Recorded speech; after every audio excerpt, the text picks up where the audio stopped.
Workplace conflict is a common and unavoidable part of work. No matter how hard we try to avoid it, it is just another conversation about the views, ideas, stories, and beliefs we have and come in with. With a focus on women, a scope is put on to examine some of the factors that lead to workplace conflict, the reasonings behind them, and the way conflict navigation happens. Is there a way to resolve conflict and manage expectation in a way that keeps your integrity intact? Let's dive into that and more on this episode. Let's get started. Welcome to the Talk with Clads podcast. Your host is Kadianne, an island girl on a journey with her guests to learn about their backgrounds, businesses, passions, experiences, life lessons, and wins. Come and laugh, cheer, learn, and plan with us. My friend, take some time to come and talk with Clads. Conflict in the workplace. If you're experiencing conflict in your workplace, you aren't alone. This turns out that you might actually be in the majority. According to a Forbes article of April this year, as many as 85% of employees experience some kind of conflict. It also turns out that it's quite an expensive problem. The same Forbes article states a Pollock peace-building system study that shows employees at U.S. companies spend approximately 2.8 hours each week involved in the conflict. Oh my God. That amounts to around 359 million in hours, and that's dollars, by the way. So $359 million in hours paid that are filled with and focused on conflict and conflict resolution instead of productivity. So think about like how many times you're at work and you've heard about conflict, you've seen conflict, and you've experienced conflict. That equals dollars. So workplace conflict is inevitably when you have people from all walks of life with different social backgrounds, working styles, and personalities coming together, or they're brought together for a shared business purpose. They're becoming increasingly rampant due to the current social political landscape, access to various information, and racial inequity discussion at work. This is the big picture, right? This is the big picture. So let's try to break it down. Conflict can occur in organizations when employees with different backgrounds and priorities work together. It can also be expressed in many ways, like passive aggressiveness, insults, non-cooperation, bullying, and anger. I remember, personal example, when my colleagues, because we worked really well together and it made another group uncomfortable, and we were all minorities, we were referred to as a clique.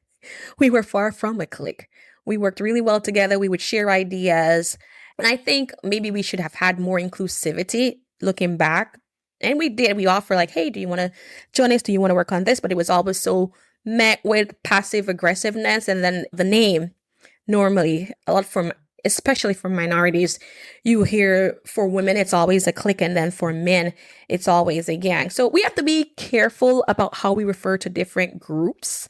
And just all of that includes diversity training. Do you want to provide a memorable experience at your event? Book Pin Bounce at 561-727-5488. Pin Bounce offers bounce houses, cotton candy machines, tables, chairs, and other event services in Palm Beach County, Florida.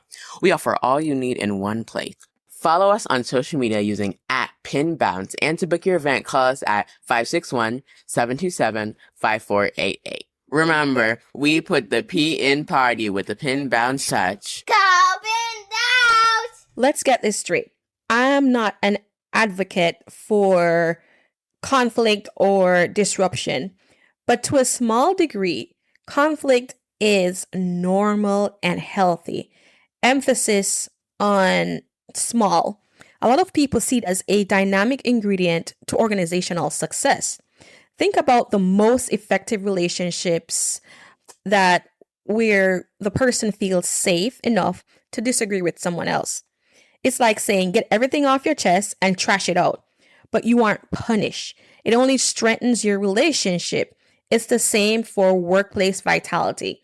A workplace culture where dissent is allowed and encouraged can spur innovation, diversity of minds and thoughts, and better decision making. Why do I use the word relationship? Because conflict under the surface is about our relationship, our identities and beliefs. It's those things we keep our mouth shut about, boil beneath the surface, and erupt with the right provocation. I agree on this one 100%. I mean, it's coming from my mouth. Again, I repeat, emphasis on small. Conflict becomes unhealthy when it becomes aggravated, personal, and emotional. Good conflicts lead to better results and higher levels of trust, but bad one leads to lower and bad results. The difference is at the heart of the conflict, the bone of contention, the problem, right? So, like, what are some of the causes of workplace conflict? Some fights can be over resources like budgets, incompatible goals, and structural changes and reforms in the company. So some perspectives of like and also conflicting perspectives. What can lie in the center is an increasingly global and diverse workplace with people from different racial, ethnic, social, educational, gender, personality, political views that can be a foundation for disagreements and conflicts. Now, how can, like, I'm a woman in the workplace, so I'm going to speak from the perspective of a woman. How can women successfully navigate conflicts in the workplace?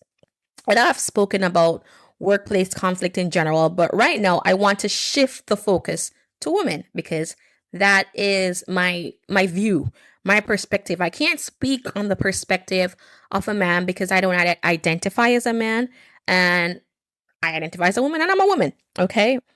So I want to shift the focus to women. To be a woman in the workplace means to let your talent and passion for your work thrive, thrive regardless of age, looks, gender. It means pushing for results and answers even when you're being ignored and put down based on the stereotypical standards societies hold on women. Yes, yes, people, in this golden age of diversity and inclusivity, we are being encouraged to join in, lean in, lean in at the table or create your own table. We've seen books on it, right? But yet, this sometimes, like, while we're encouraged to join in, but even as the corporate world has tried to encourage women to join in, there are many barriers, big and small, that make it hard for women to thrive and succeed in the workplace. The need to belong, to be liked, and to be competent is so high that navigating conflict in the workplace is now a niche skill, a necessity to have in your pocket to succeed, especially in corporate America. So earlier I made the point that conflicts are relationship based, which means there's an emotional attachment to them. When poorly handled, we feel attacked and resentful. If taken well, it can be a stepping stone to advance. That's why, in many ways, cards that are stacked against women, particularly women of color, women generally have to work harder, better, and brighter than men to get the bare minimum to be seen. And speaking from example, I'll tell you this: I'm very assertive. I believe in working smarter, not harder. And a lot of the feedback, or not, I shouldn't say a lot of the feedback because that would be not not very factual. But one feedback that a colleague of a different race said to a friend of mine. I'd introduced him to a friend of mine. So he had moved from one market to another market, and I really wanted to see him succeed and just to network and he was moving to the big city and she had all the connections.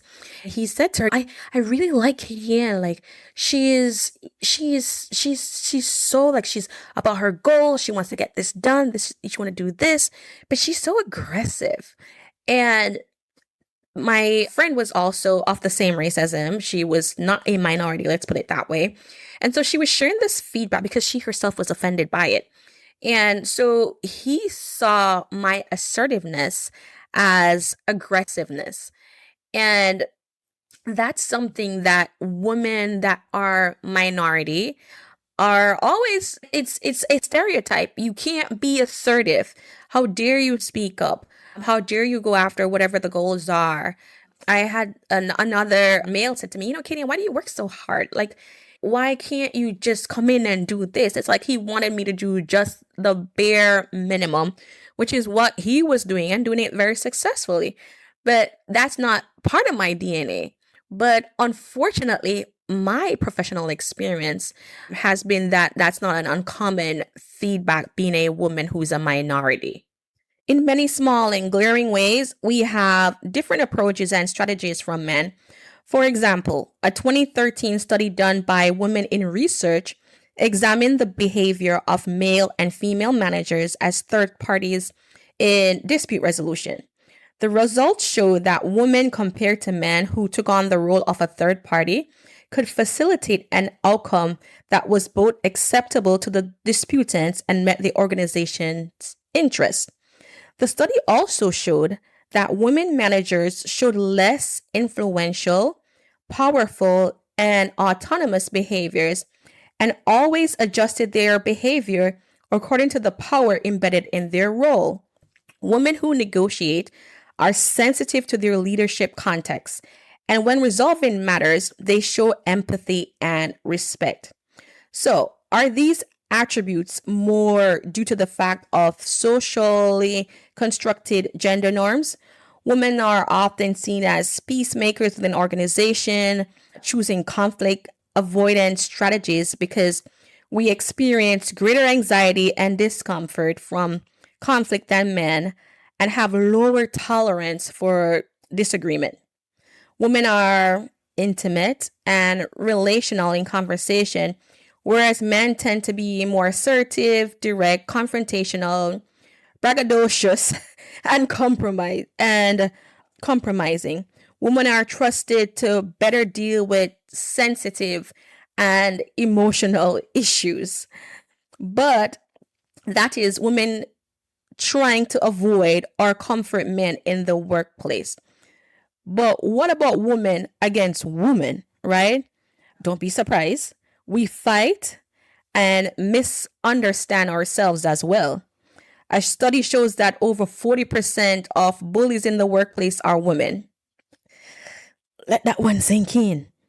Interestingly, women target other women in conflict over 70% of the time. How? We communicate less directly, hinting at the problem, going behind backs to talk instead of cutting the chase. Women have different personalities, experience, views, and beliefs like humans. In the melting pot of workplace diversity, women with different ideas and experiences will likely have different workplace challenges and career obstacles.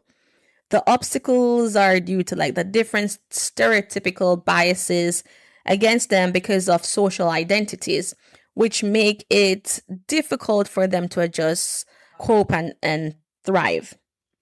So I'm sure you might have heard or even said, I get along with the men I work with. It's the woman I have trouble with. I've heard that so many times. If I had $1 for every time that I heard that, I'd be a millionaire by now.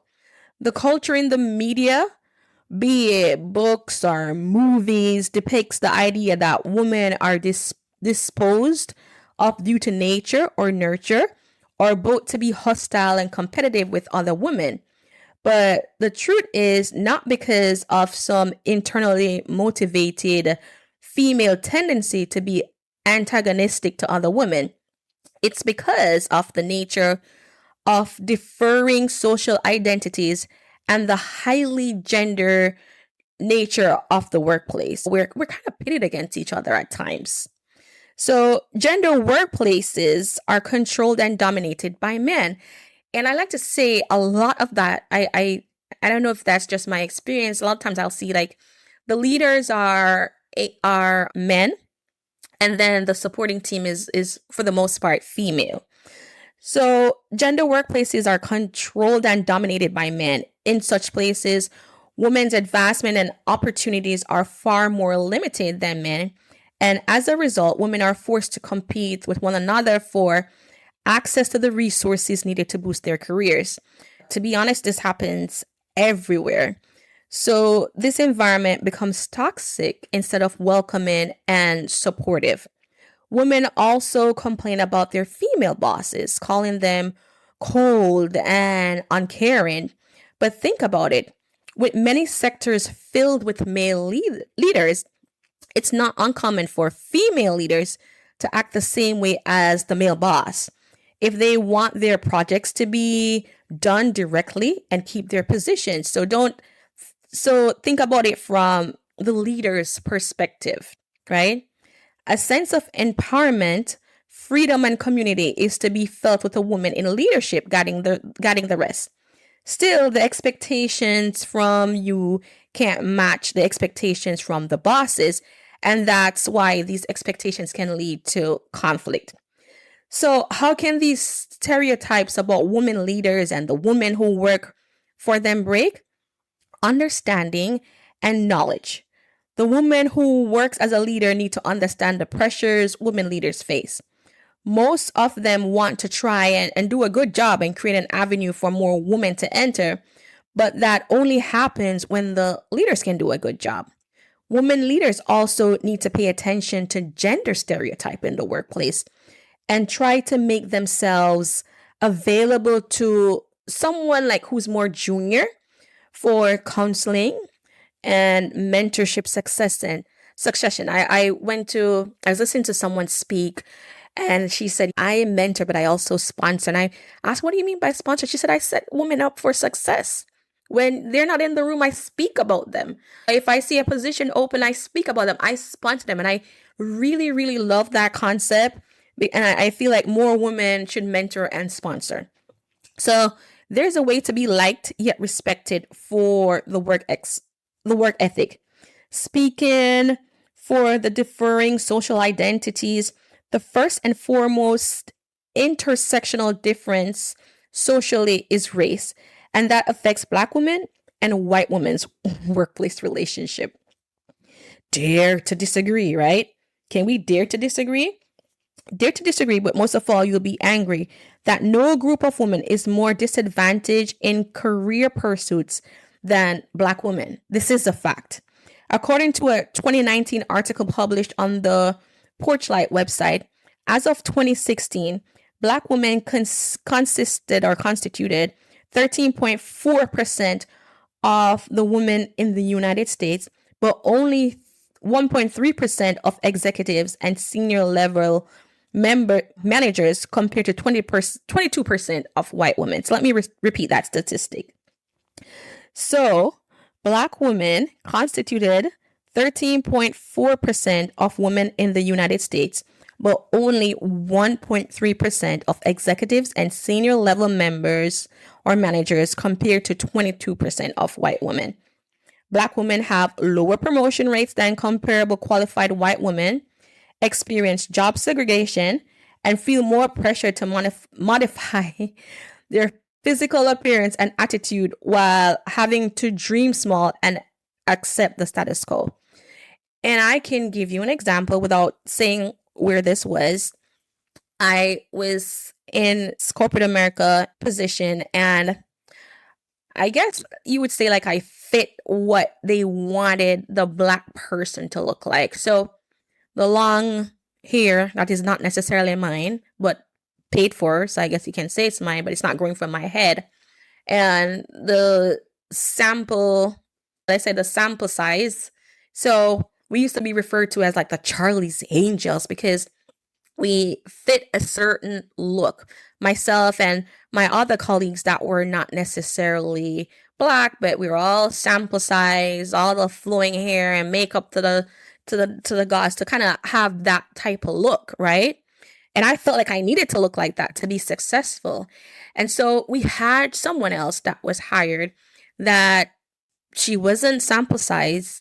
She was thicker, which a lot of black women are, women in general. And she wore her natural hair and she had the bright lipstick. And I would say she was more like the what people would say is natural, the stereotype of what is natural. And I can't tell you how many times I had a senior manager asking me to coach because she was junior to me, asking me to coach her to be what they felt that organization's look was supposed to be. And it was one of the most uncomfortable experiences that I have experienced in my professional life because I couldn't believe that it was happening. And I was probably at the beginning or the early stages of my career. So I wanted to succeed, but I stood up because I felt like if I allowed to say, what is this organizational, what the manager, and I'm not saying that like this came from the CEO, but that this came from my department, which was is a position of influence that was saying, oh, you need to talk to her about her look, and I'm like, well, what is the look? Define the look. Like we are human beings. It's actually a discrimination. And so I guess in the early stages, I felt like I was about change because I have a daughter and I don't want someone to single her because of how she looked. So those are stereotypes are one reason why the experiences and views of white and black women differ. Women generally are stereotypically seen as caring, pleasant, and modest, but rather than seen as communal. So black women are seen as the angry black woman or the mammy. I think anyone sees me as a mommy, but as a mammy. But I guess white women are seen as soft because they are seen as communal. They can also be seen as hard to be likable when they act decisively and independently. So the dilemma for white women is to appear just right, projecting confidence without appearing too soft or hard. And then for black women, it is to be perceived as a competent and confident, not aggressive, without being labeled the mammy or angry black woman. So different strokes for different colors. So what differentiates women from men when handling and navigating conflict? Give women their props. We are communal and desire a warm environment where people can work peacefully. Yes, we might hate each other a lot. I hate to say that when it comes to workplace dynamics. But some things make us navigate this difficult situation called conflict. Active listening. Women are nurturing and empathetic towards other people and situations. Part of that requires listening and relating to the stories we listen to. Active listening focus on being attentive to what the other person says, including having an open mind about views and experience. Emotional intelligence. Emotional intelligence describes the ability to perceive and understand other people's emotions as well as yours. Women are more emotional than men, and that gives them an edge to interpret situations better. Patience. Women are also a little bit more patient. Oh my God, please. Yes, we are. I know. Don't throw the tomatoes at me, man, but it's true. CLAD's resources and consulting values its customers. Our planner Footsteps to My Vision is a 13-month planner that can be used for 5 years. It walks you through SMART goals, SWOT analysis, action planning, and holds you accountable through 3 monthly check-ins. We work only with top quality materials, innovative designs, and verified suppliers, which are guaranteed to deliver to our high expectations because when it comes to our customer satisfaction, there's no room for compromise. Made with high-quality PU leather and paper planner helps you focus on achieving your goals by giving you a sense of personal and professional satisfaction. Some of the amazing features of this product: Vision Board Planner, luxury pen, 8GB USB flash drive, wireless mouse, ultra-elegant packaging box, available in 5 stunning colors: black, red, gold, pink, navy blue. Material: PU leather. 13-month planner. Elastic band for easy handling. Our Footsteps to My Vision is available at Amazon, Facebook, Instagram, our website, and at Walmart. You may also follow us at www.cladsresources.com, Instagram, Clads Resources, Facebook, www.facebook.com/cladsresources/. Women can sit for hours analyzing stories, and you have men that do that too, but statistically, we're speaking on true statistics. They can sit for hours analyzing stories and views shared, especially when working on a project that requires diverse view. We don't have open communication because we tend to indirectly talk about the issues rather than attack them head on. Don't worry, that can be worked on, right? So, how do you handle conflict without being put down? Speaking generally here, not just women, how do you handle conflict depends on variables like your internal compass, your unique experiences, and your position of power in the workplace. Leaving a conflict unaddressed and unresolved creates a wall between you and the other person. And that's bad as acting out and speaking out in anger. Sometimes there's no quick way to teach and learn how to resolve a conflict productively in the workplace. It requires practice and building new personal habits. What are some of the ways we can put conflict resolution into practice? We have to recognize what the conflict is about. A workplace example is when a manager feels a member of his or her team isn't delivering. While that may be true, it's also possible that team member feels the expectations are too idealistic instead of realistic, or that achieving a goal needs to be clearer. There are no delivery or proper communication channels, but the problem is more clarity is needed. So the moral lesson here is to dig out all possible reasons for the conflict. And while running a mental picture, you might see that while you're struggling with another person isn't what you think the struggle is, it may be more to what the issue is about. So also identify when you're stuck, right? So Kara Canfield, and I hope I'm pronouncing this name properly, is a conflict and collaboration consultant, says justification often keeps us in conflict. If you want to be blameless in the situation, justify your reasoning and approach will be the go-to. But it doesn't serve you because you're doing the same thing with the same mindset every day rather than trying to be productive. Yes, justification is gratifying for you now, but it doesn't help you move forward. So stay curious in the face of differences. When you hear an idea you aren't familiar with, but you disagree with, don't immediately shut it down. Ask questions. Be curious and open to why the other person see things the way they do, so you can be more accepting of information, comments, ideas, and strategy. You're listening to Talk with Clads. Find more resources online at cladsresources.com. Now back to the show with your host, Kadianne. It's better than being defensive. So, can an employer have a role in conflict resolution in the workplace? Of course. It all starts from the top. The employer in a workplace is responsible for the developing and implementing workplace conflict policies and procedures and having a functional conflict resolution program within or affiliated with the company or organization. They say prevention is a cure, right?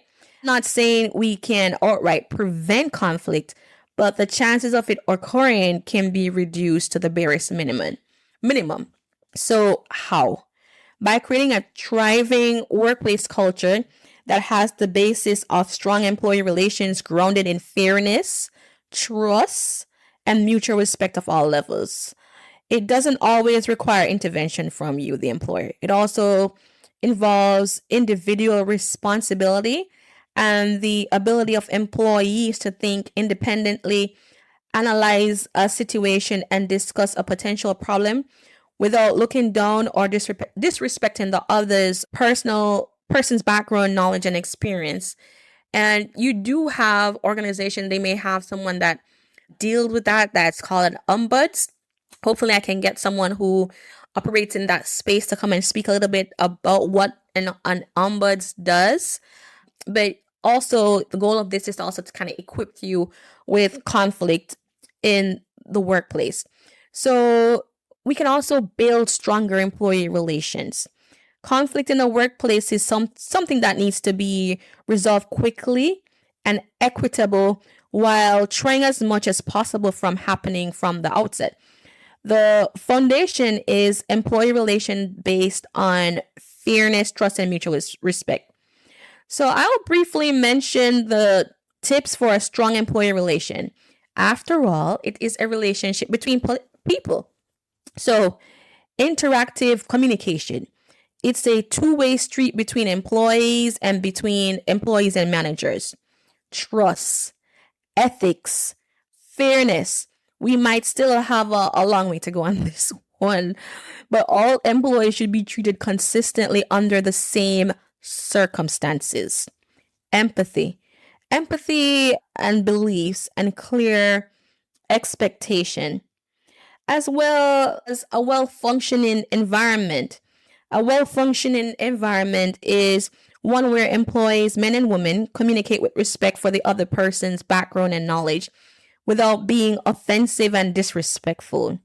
Yes, women still have a long way to go in having more position in leadership roles, but we can make our points to be seen and manage conflict that when it happens.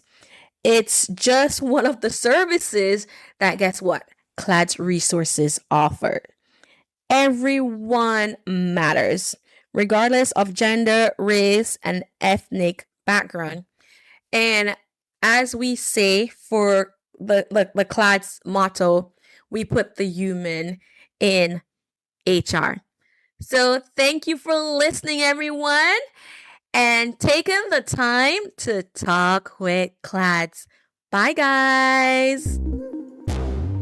Thanks for listening. Find us on social media at CLADS Resources and online at www.cladsresources.com. Our planner, Footsteps to My Vision, is also located on our website or on Facebook, Instagram, or Amazon. Don't forget to like, subscribe, and share, and check back weekly for new episodes. Until next time, keep creating your footpath to your vision.